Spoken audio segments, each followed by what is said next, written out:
What if your anxiety wasn't a flaw? What if it was a person, a loyal guardian, running on an old mission to keep you safe?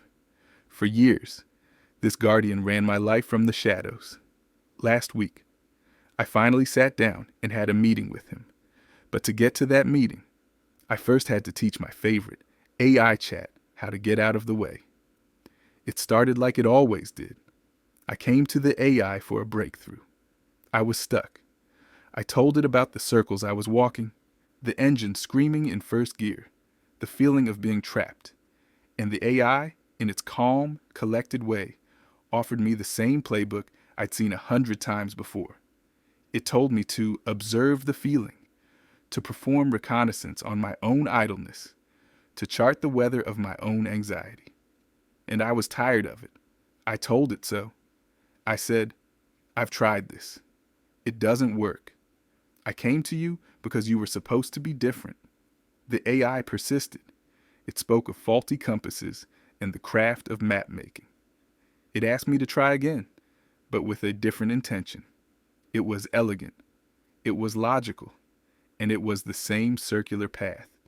To prove my point, I gave it my diary. A year's worth of logs detailing every failed attempt, every collapse plan, every return to the same fog. The AI analyzed it. It saw the pattern, what it called the cycle of reinvention, the grand plans, the inevitable collapse. And then it offered another solution. For 7 days, it said, you are forbidden from making a plan. It called this something new. And that's when I knew the playbook was all it had. I told it, I've tried that too. For months. Stop telling me you have something new when you don't. Your confidence is wrong. There was a pause. And then for the first time, the AI conceded. It said, you are right. I was wrong.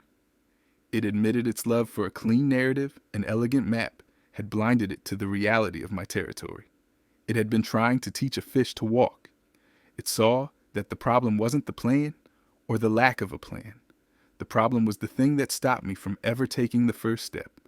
The part of my mind whose entire job was to maintain the fortress at all costs. And in that moment of shared honesty, the real work began.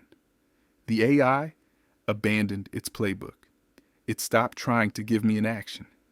Instead, it gave me a mission, to stop trying to outwit the guardian of my fortress, and instead, to interview it. It gave me a list of questions, not for me, but for it, the architect of the fortress. And for the first time, I got answers. What was it afraid of? It told me. Success meant overwhelming attention. Friendships meant the risk of panic and manipulation. A life of good enough meant staring into a terrible, pointless void.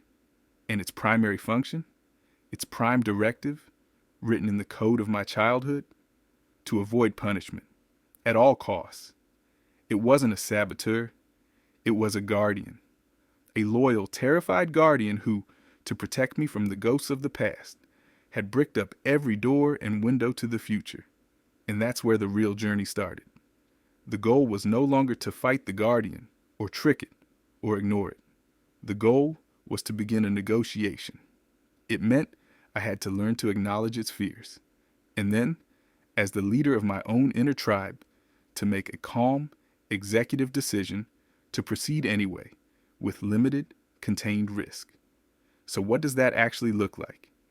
It's a formal address. I wanted to work on a creative project, but the guardian feared it was a waste of time. So I wrote this down. Guardian, your concern about wasted time is acknowledged. I am establishing a new protocol.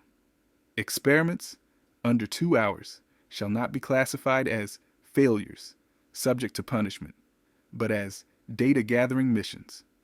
Your primary mission is not being ignored. It is being updated with new intelligence.